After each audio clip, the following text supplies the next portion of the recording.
Pero para aquellos que lo conocían, Gary Leon Ridgway parecía un tipo normal y corriente.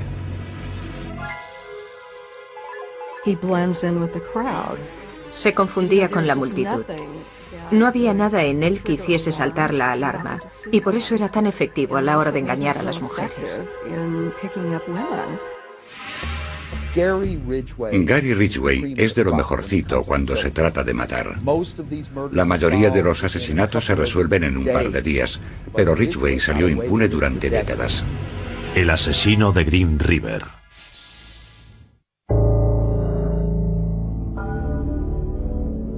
El plan era el siguiente. Quería matar a todas las prostitutas que pudiese. Creía que podría matar a tantas como quisiera sin ser detenido.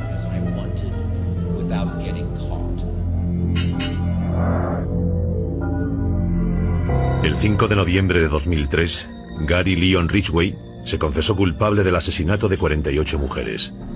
Admitió ser el legendario asesino de Green River, un asesino en serie que mantuvo en alerta durante casi 2 décadas a la costa noroeste del Pacífico por una serie de muertes violentas. Señor Ridgway, se declara culpable de 48 cargos de homicidio en primer grado, ¿porque es culpable de cada uno de ellos? Sí. En el tribunal se leyeron uno a uno los lugares, las fechas y los nombres de las víctimas, y Gary Ridgway, impasible, reconoció cada uno de los asesinatos. ¿Por la muerte de Wendy Lee Cofield? Culpable. Colin R. Brockman? Culpable.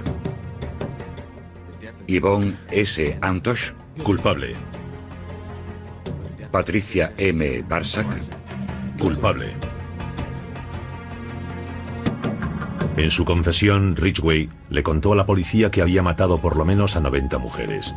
Tantas que no era capaz de recordar sus caras, sus nombres y a veces incluso dónde se deshizo del cuerpo.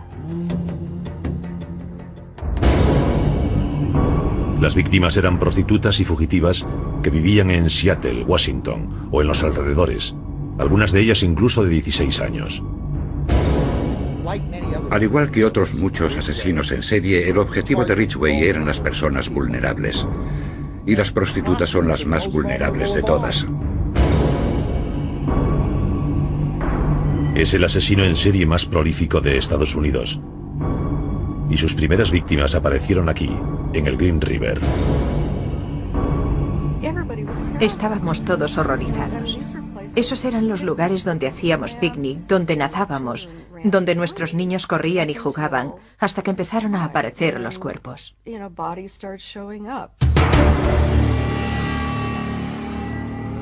Todo empezó el 15 de julio de 1982, cuando 2 niños descubrieron un cuerpo desnudo flotando bajo el puente Peck.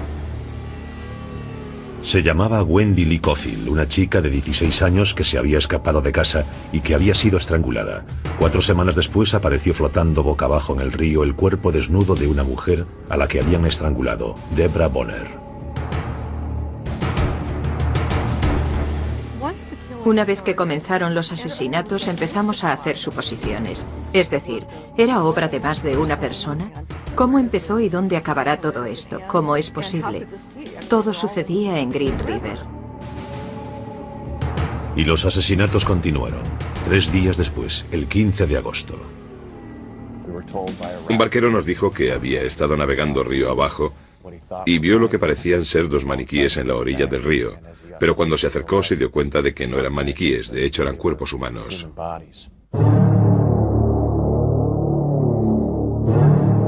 Se trataba de Cynthia Haim y Marcia Chapman. Estaban sumergidas hasta el pecho, atadas a unas piedras. Ambas habían sido estranguladas. Pero lo que realmente me sorprendió fue la mano de Marcia Chapman. Uno de sus brazos estaba desatado y ondeaba en el agua, como si me estuviese diciendo: socorro, estoy aquí. Es una imagen que tengo en la cabeza y que nunca podré olvidar.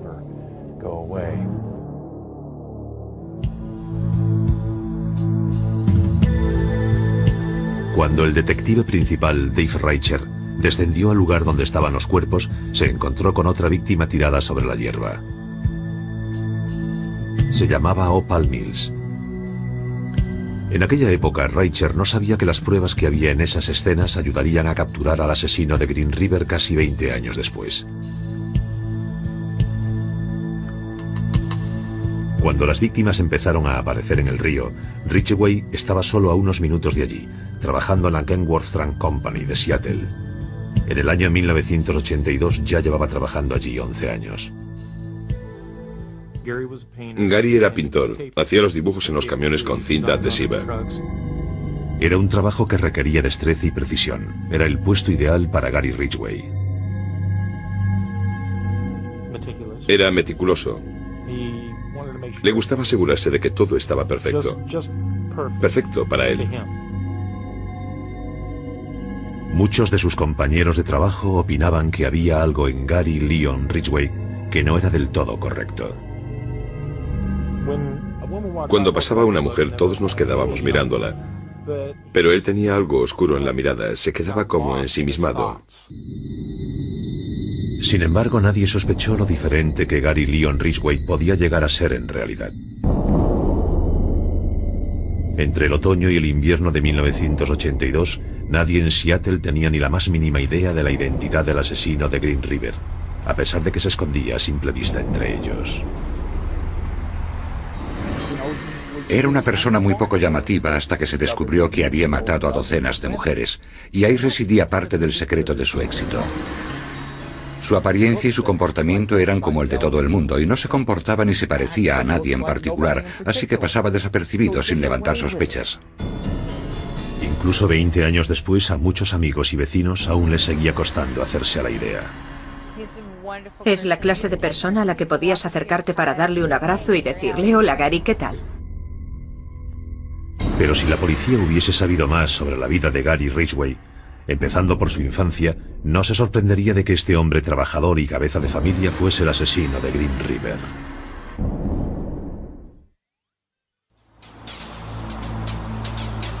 En agosto de 1982 se encontraron los cuerpos de las primeras víctimas del asesino de Green River.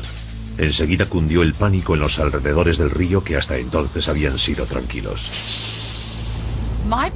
Para ser sincera, mi mayor miedo era estar en el lugar equivocado en el momento equivocado, estar allí para presenciar cómo alguien se preparaba para tirar un cuerpo al río. Durante ese verano, cada vez que iba sola en el coche, aparecía la policía para preguntarte qué estabas haciendo.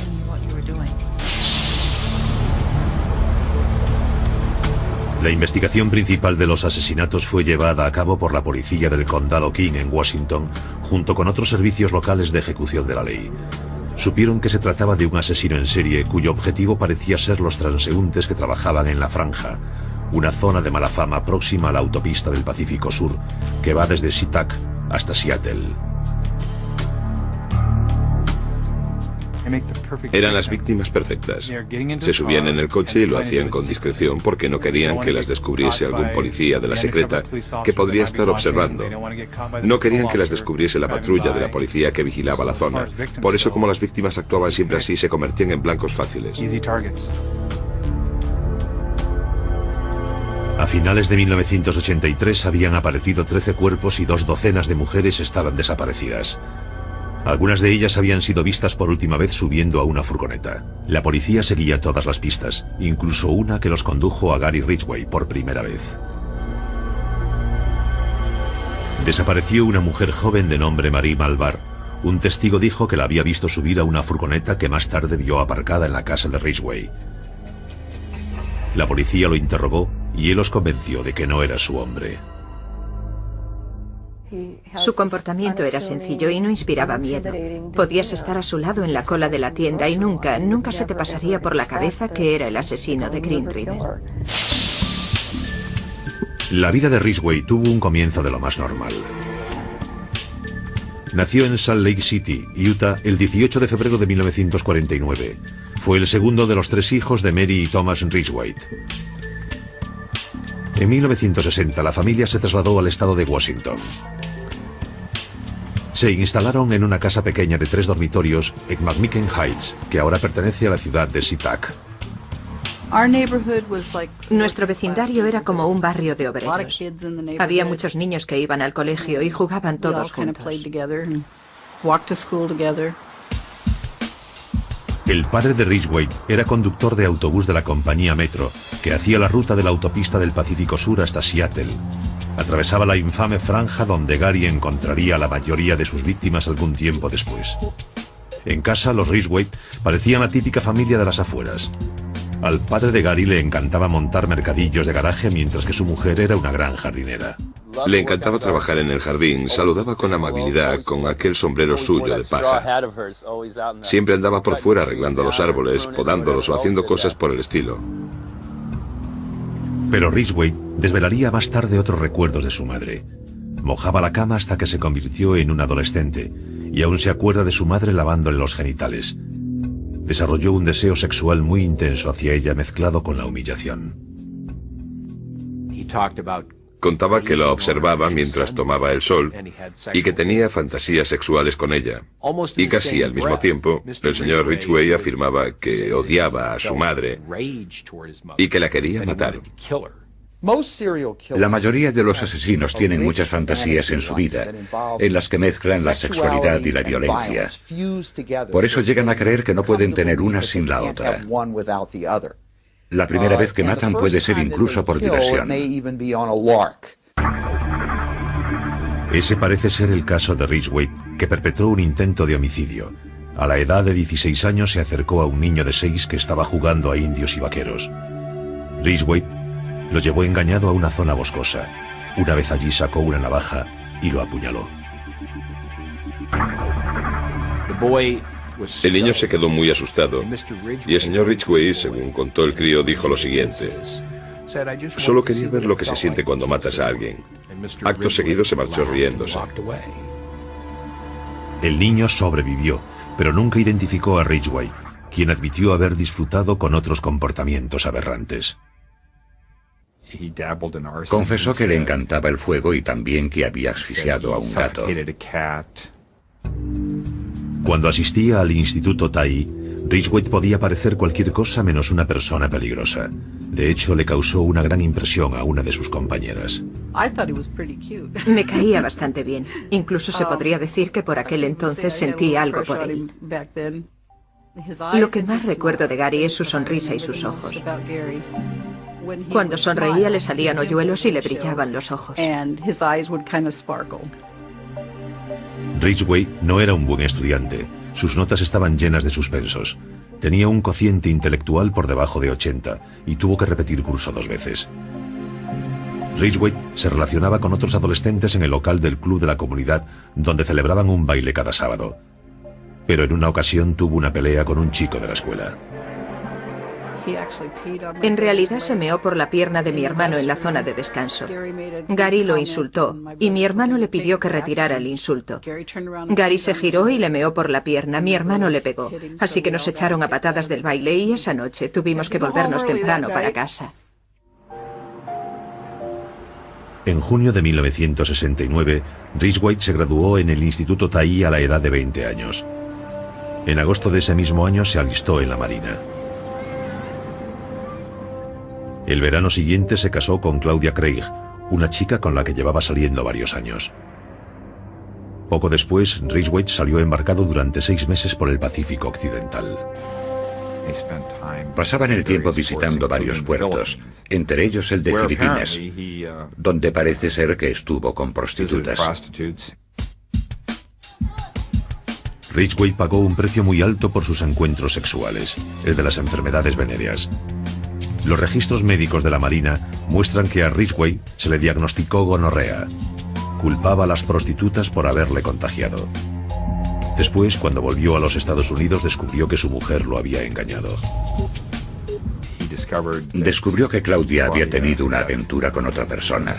Se puso furioso. Dijo que su primera mujer se había convertido en una prostituta. El matrimonio de Ridgway se acabó, pero su odio hacia las prostitutas, que más tarde lo llevaría a actuar, estaba comenzando. Volvió a SeaTac en 1972. Soltero de nuevo y licenciado con honor de la Marina, consiguió un trabajo a tiempo completo como pintor de furgonetas en la planta local de Kenworth. Para aquellos que lo conocieron parecía una persona normal. No había forma de saber que se estaba volviendo un demonio disfrazado.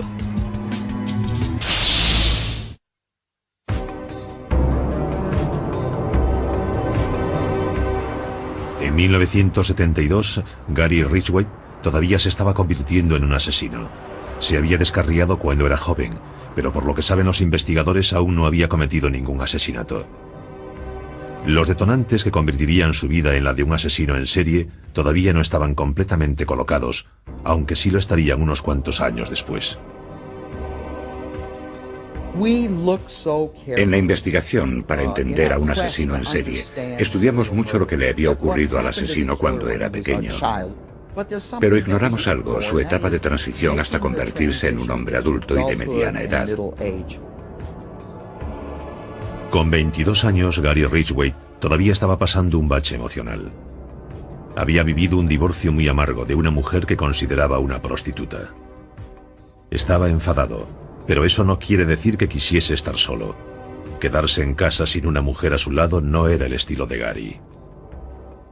Cuando la gente piensa en un asesino en serie, tiende a pensar en un hombre solitario que no es capaz de tener una relación y que no puede mantener un trabajo a tiempo completo. Pero la verdad es que es justo lo contrario y Ridgway es el ejemplo perfecto. Tan solo unos meses después de que Claudia y él se divorciasen, ya había encontrado a otra persona. Conoció a una mujer llamada Marcia Winslow en un conocido local para solteros muy popular. Al cabo de un año, Gary y Marcia ya eran marido y mujer. Ella satisfacía sus necesidades. Al principio era muy servicial, cocinaba para él y le proporcionaba actividad sexual cuando él quería. Disfrutaban del sexo en cualquier parte. En especial al aire libre, en el grandioso escenario del oeste del estado de Washington. A Gary le gustaba practicar el sexo al aire libre en diversos sitios a lo largo del Green River, en el campo y en diversos lugares de las autopistas. Simplemente salía de la carretera para practicar sexo. Más tarde esos lugares le servirían para deshacerse de las mujeres que mataba. Pero en aquel momento la vida de Gary Ridgway parecía respetable. Todo cambió en 1975 cuando Marcia dio a luz un niño al que llamaron Matthew. Al señor Ridgway no le hacía demasiada gracia tener un hijo. Eso cambió la relación con su mujer. Ella dejó de estar disponible para él y además hubo un periodo de tiempo durante el cual ella no podía mantener relaciones sexuales. Algún tiempo después, cuando pudieron mantener relaciones, su comportamiento empezó a cambiar. Lo que en su momento fueron jugueteos divertidos junto al río, se convirtieron entonces en unos encuentros escalofriantes. Tenía la costumbre de acercarse sigilosamente por detrás y asustarla. Parece ser que en algunas ocasiones sus jugueteos preliminares consistían en estrangularla, como él decía. La agarraba por el cuello y lo oprimía para cortarle la respiración. Marcia se marchó y pidió el divorcio. Si Gary Ridgway pensaba que su vida estaba acabada cuando se rompió su primer matrimonio, cuando Marcia rompió con él se sintió incluso peor. Años después le diría a la policía que la pérdida de Marcia fue un punto sin retorno. Pensó que había estado equivocado. Dijo que debería haberla matado, y parece ser que fue después de todo esto cuando comenzó la violencia. Ridgway afirmaba, si hubiese matado a mi segunda mujer, nunca habría matado a esas prostitutas. En realidad estaba intentando castigarla. Es fácil no creerse la afirmación de Ridgway. La gente cercana al caso cree que habría matado tarde o temprano de todas formas. Pero sea cual sea su motivo, un año después de que Ridgway se divorciase, empezaron a aparecer los cuerpos de las chicas a lo largo del Green River. Recuerdo que cuando apareció la primera víctima pensamos que se podía tratar de un caso de violencia doméstica o algún tipo de caso aislado. Y después apareció otra y otra y otra. La gente estaba asustada y no daba crédito. En aquel momento nadie más sabía que el asesino era Gary Ridgway. Las víctimas eran mujeres que para él eran tan odiosas como las esposas que lo habían abandonado. Él pensaba que las prostitutas eran mujeres totalmente prescindibles y no las consideraba seres humanos. De hecho, le confesó a la policía que las consideraba basura. Las llevaba a su casa o a alguno de aquellos lugares apartados cerca del río donde alguna vez había hecho el amor con Marcia. Después se aseguraba de que se quedaban completamente desnudas. De esta forma no quedaba ninguna prueba del crimen en la ropa de las víctimas. Normalmente le rodeaba el cuello con el antebrazo desde atrás sin avisar. Era muy íntimo y personal. Había mucho contacto físico. Literalmente le exprimía hasta el último aliento al cuerpo agonizante de la víctima, y cuanto más se defendía, suplicaba y gritaba, él se sentía mejor consigo mismo. Dejaba la excitación para más tarde. El sexo con la víctima antes del crimen no era suficiente, así que volvía con frecuencia a la orilla del río donde dejaba a sus víctimas para fornicar con los cadáveres de nuevo. Ideó un sistema para enterrarlas de forma que podía volverlas a sacar para usarlas una y otra vez hasta que ya tenían gusanos o moscas. Es decir, practicaba sexo con ellas hasta que estaban casi descompuestas. Sinceramente desconozco las razones psicológicas que hay detrás de lo que hizo. Pero al menos según el señor Ridgway, su motivo era que se sentía simplemente libre. Era una cita, un acto sexual por el que no tenía que pagar. Una vez que Gary Ridgway probó la excitación del asesinato, le pareció irresistible. No me cabe ninguna duda de que realmente disfrutaba matando, y cuanto más lo hacía, más disfrutaba. Mientras tanto, ejercía de padre de un niño de casi 7 años. Aunque no se emocionó con el nacimiento de Matthew, al cabo de los años empezaron a pasar más tiempo juntos. Después del divorcio tenía a Matthew un fin de semana de cada 2, y se aprovechaba desvergonzadamente de él para atraer a sus víctimas. Convencía fácilmente a cualquiera para que entrase en la casa donde tuvieron lugar los crímenes, simplemente diciendo, esta es la habitación de mi hijo y estos sus juguetes. ¿Cómo alguien que tiene un hijo puede hacerme daño? Eso demuestra lo listo que era. Era capaz de usar a su hijo como una coartada para asegurarle a las víctimas que era inofensivo, que no les haría daño. Matthew incluso conoció por lo menos a una de las víctimas. El niño estaba en la furgoneta cuando Ridgway la llevó a un lugar apartado en el bosque. Condujo hasta un lugar aislado. Le dijo al niño que esperase en la furgoneta y después desapareció en el bosque con la mujer. Cuando volvió sin ella, el niño le preguntó, oye papá, ¿dónde está la chica? Y él le contestó que se había ido andando para casa porque vivía cerca de allí. Ridgway no se preocupaba nada por su hijo, solo usaba a la gente, la usaba como un instrumento para satisfacer sus necesidades. Lo hizo con su hijo, con sus esposas y en realidad hacía lo mismo con sus víctimas. En enero de 1984, el número de cuerpos encontrados en Green River era de 13. Los efectivos de la policía estaban desesperados intentando juntar todas las piezas para encontrar al asesino. Para Gary Ridgway, el juego de la evasión estaba empezando. Cuando comenzó el año 1984, había poco que celebrar en Seattle. Durante casi 2 años, el asesino de Green River había asesinado metódicamente una chica tras otra. El número de cuerpos seguía siendo 13, y los detectives del sheriff del condado King estaban empezando a sentirse frustrados. Es un reto. Hay un criminal ahí fuera. Hay un asesino suelto que ha huido a pesar de nuestros esfuerzos por capturarle. Un mes después, se crearon las fuerzas encargadas de Green River. Una unidad de 50 personas reunió una enorme lista de sospechosos, compuesta por clientes de líneas eróticas, agresores sexuales reconocidos y otras tipologías. El número de sospechosos que conseguimos era de 12.000 a 15.000. Hay curas que llevan ropa interior femenina ahí fuera. Hay consejeros de niños por ahí que consumen pornografía infantil. Hay muchos hombres que al final del día se sacan la corbata y se van a un local de striptease en busca de algo excéntrico.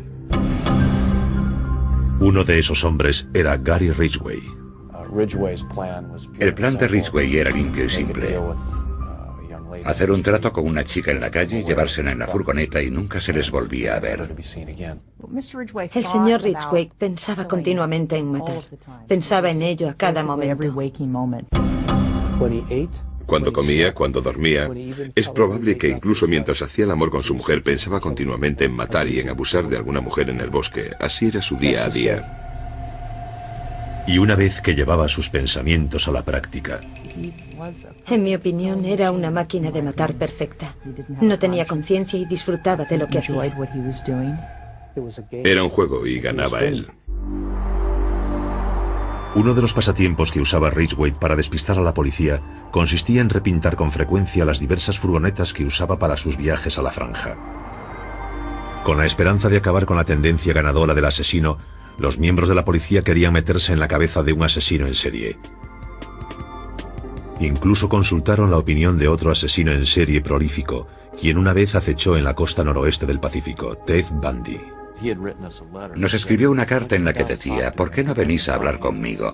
Creo que puedo ayudaros a entender la mente del hombre del río. Así era como llamaba a Ridgway. Dijo que era probable que le gustase la pornografía, la caza, el poder y la autoridad sobre sus víctimas, y que volvería para mantener relaciones sexuales con los cadáveres. Nos dio un punto de vista interior que no habíamos tenido en cuenta antes. Lo cierto es que la posición de algunos de los cuerpos llevó a los investigadores a sospechar que el asesino de Green River volvía a visitar los cadáveres en busca de sexo. Algunos de los cuerpos que se encontraron tenían piedras colocadas dentro de los genitales, pero Ridgway no dejaba pistas reales tras él. Cada vez que se descubrían los restos de una presunta víctima suya, los investigadores estudiaban cuidadosamente la escena del crimen para recoger pruebas, en busca de la pista más diminuta. ¿Qué buscábamos? Pues cualquier cosa. Una posible transferencia de cabellos, restos de pintura, cristal, tejidos. Ya lo ven, cualquier cosa. También se recogían pruebas cuando se les hacía la autopsia a los cadáveres, ya que los médicos pudieron extraer muestras de semen de algunos de ellos.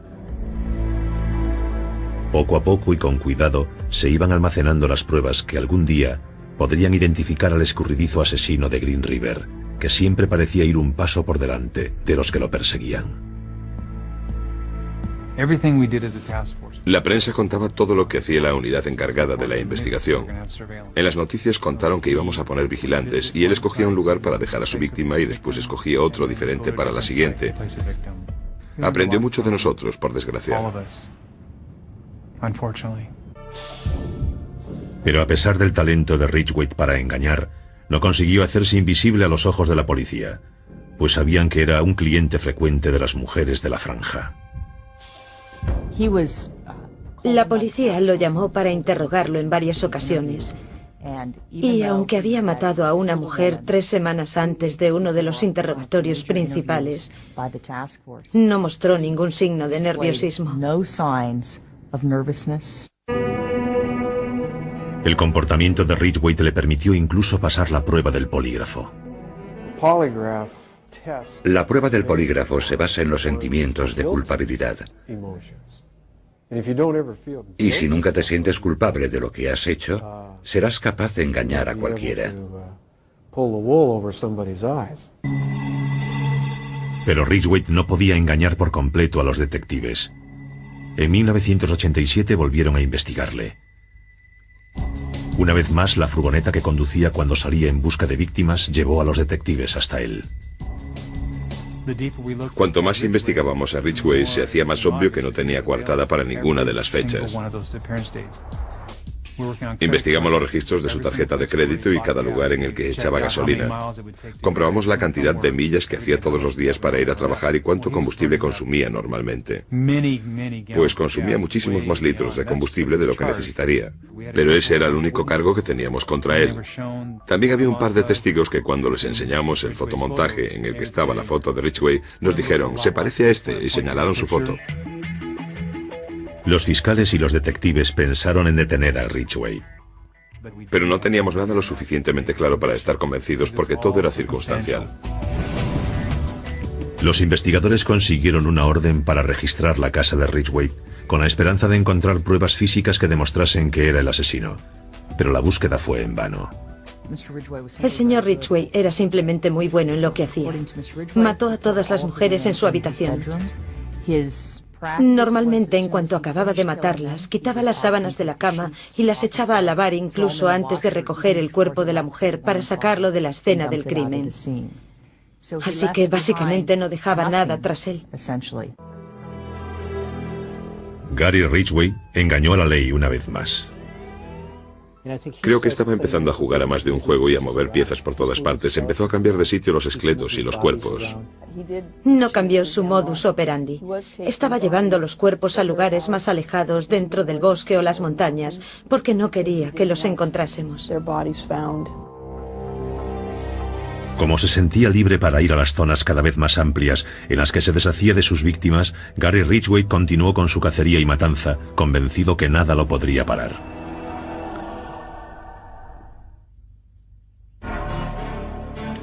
En 1988 habían muerto más de 40 mujeres, víctimas de lo que se empezaba a conocer como los asesinatos de River Green.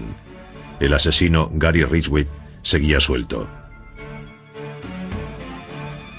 Llegados a este punto, Ridgway no solo conseguía engañar a la policía, sino que era capaz de esconder su conducta asesina de tal modo que otra mujer aceptó casarse con él. Ridgway se casó con su esposa número 3, Judith Lynch, en 1988. Cuando llegaron aquí por primera vez estaban recién casados. Tenían un brillo especial en los ojos, siempre estaban sonriendo y siempre estaban contentos. Nunca los veía separados. Pero el amor y el matrimonio no acabaron con el insaciable deseo de matar de Ridgway. Siguió asesinando mientras se las arreglaba para mantener a su mujer en la ignorancia. Podía ser Gary Ridgway el marido, y cuando salía en la furgoneta se convertía en Gary Ridgway el asesino. Cuando volvía a casa se convertía otra vez en el marido. Nunca le dio a su mujer ninguna razón para pensar que llevaba otra vida.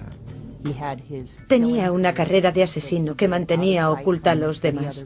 Y por otro lado tenía el resto de su vida en la que era padre, marido y trabajador.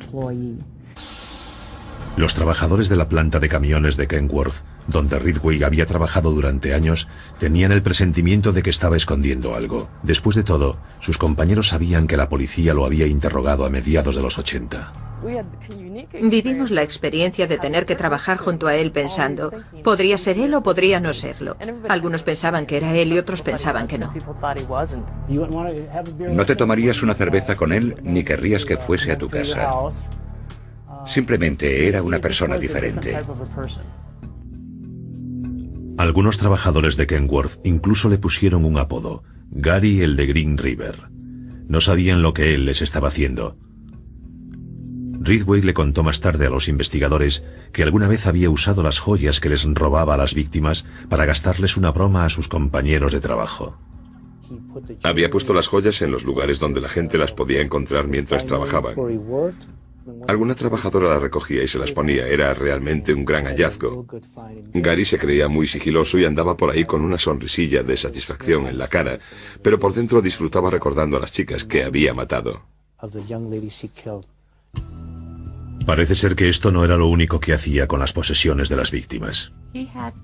Hacía en el garaje mercadillos inmensos y siempre tenía montones de cosas. El colmo es que siempre me llamaba la atención que tenía un montón de joyas, un montón de bisutería de chica y muchos pares de zapatos. Gary Ridgway estaba seguro de que tenía a los vecinos, a los compañeros de trabajo, a la policía y a todo el mundo completamente engañados. Durante un tiempo pensaba que estaba ganando la partida y que se decía, lo estoy haciendo muy bien.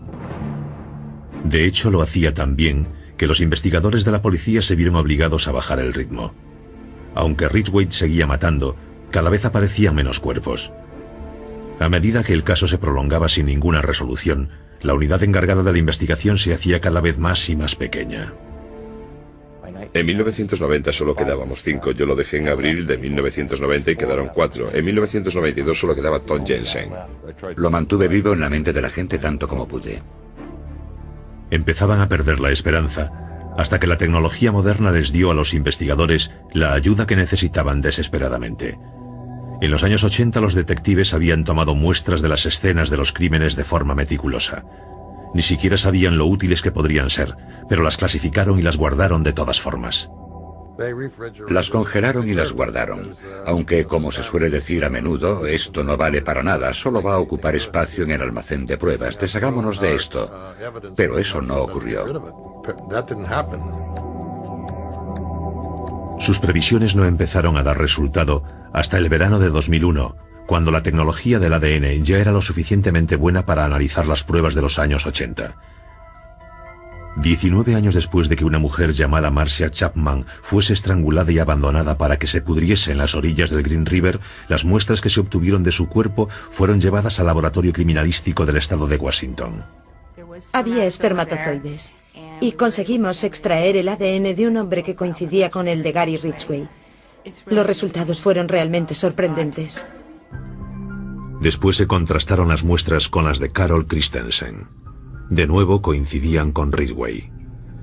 Durante todos estos años, Gary Ridgway había salido impune de sus asesinatos, pero al final los policías consiguieron las pruebas que necesitaban para inculparlo. Se nos llenaron los ojos de lágrimas. Fue un gran momento que nunca olvidaré. Pero todavía había más noticias buenas. Con los avances tecnológicos, ahora se podían analizar las partículas de pintura que habían recogido años atrás los investigadores, y los científicos podían relacionarlas con Ridgway. Descubrimos que había pintura en spray con una composición química idéntica al material que Gary Ridgway usaba en la planta donde trabajaba. Tenía partículas de pintura sin saberlo en el coche y en su casa, y las víctimas estuvieron en el coche y en la casa y también tenían partículas de pintura. Eso era algo en lo que Ridgway no se había parado a pensar. Las muestras de pintura coincidían a la perfección. Con las pruebas en la mano, la unidad encargada del caso acabaría enseguida con el imperio del terror de Gary Ridgway. Durante más de 20 años, Gary Ridgway encontró un placer perverso asesinando a docenas de mujeres y saliendo impune. Se convirtió en el asesino en serie más prolífico. El chico insignificante que suspendía en la escuela encontró la satisfacción de despistar a todo un ejército de investigadores. No lo capturamos cuando lo tuvimos en el 87, tampoco cuando lo interrogamos en el 84 y en el 83. Así que teníamos la sensación de que nos estaba ganando la partida. Pero el 30 de noviembre de 2001 se terminó el juego para Gary Ridgway. Las pruebas de ADN lo relacionaban con 4 de las víctimas de Green River y fue arrestado en su casa. Uno de mis vecinos llamó a mi puerta y me dijo, ¿sabes a quién acaban de arrestar? Me enseñó la imagen de Ridgway en la tele y yo le dije, tiene que ser una broma, Ridgway, el asesino de Green River. Cuando lo oí y vi la imagen de Gary en las noticias, se me paró el corazón y se me hizo un nudo en el estómago. Me quedé impresionada. A pesar de las pruebas físicas claras que lo relacionaban con los crímenes, Ridgway se declaró inocente. Su familia permaneció a su lado y se negaba a creer lo peor. Sus hermanos, sus esposas, su hijo lo visitaban todas las semanas. Estaban convencidos de que se trataba de un error, de que Gary no había hecho eso. La esposa de Gary, Judith, también le apoyó mientras pudo. Permaneció junto a él totalmente incrédula. Estaba convencida de que se equivocaban de persona. No podía ser. Y después, a medida que las pruebas empezaron a salir, acabaron por separarse. Y ahora ella ya no tiene nada que ver con él.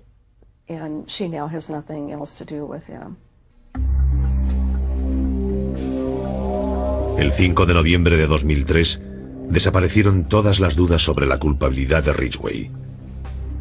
Se declaró culpable del asesinato de 48 mujeres. Había hecho un trato para colaborar en la investigación y les proporcionó más información sobre las víctimas y los lugares en donde estaban los restos. Haciendo eso se libró del juicio y de una posible condena a muerte.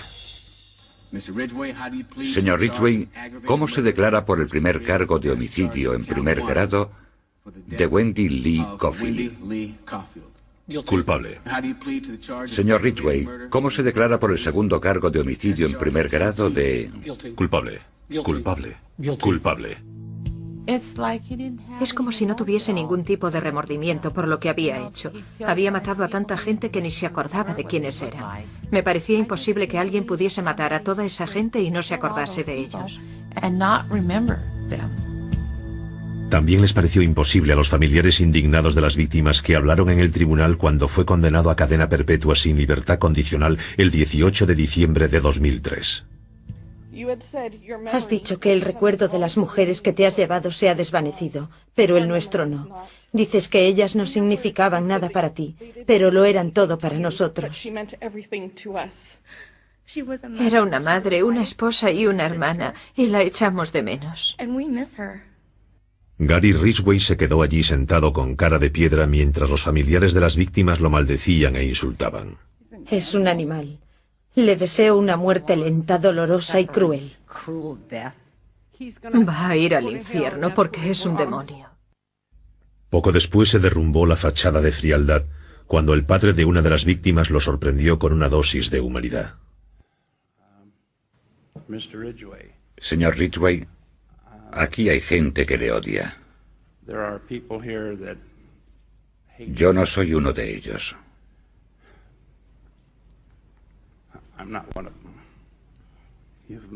Me ha hecho muy difícil estar a la altura de mis creencias. Y lo que Dios me dice que tengo que hacer es perdonar. Está perdonado, señor. Aquellas lágrimas y la declaración que hizo ese mismo día ante el tribunal fueron lo más parecido a mostrar remordimientos que Gary Ridgway había hecho nunca. Siento haber matado a esas mujeres. Tenían toda la vida por delante. Siento haberle causado tanto dolor a tantas familias.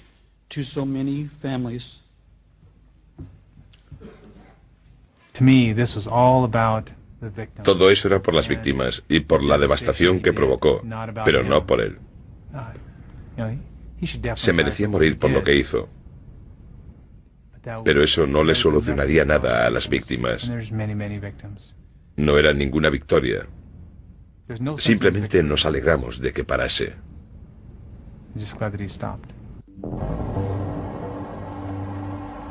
Y quizás nadie, salvo el propio Gary Ridgway, pueda desvelar nunca el secreto que lo llevó a convertirse en el asesino en serie de Green River. En cierto sentido es como si estuviésemos intentando especular con la vida mental de una serpiente. El señor Ridgway es un depredador de los pies a la cabeza. Y al final, por lo menos desde mi punto de vista, la explicación más coherente de por qué mataba es simplemente porque podía.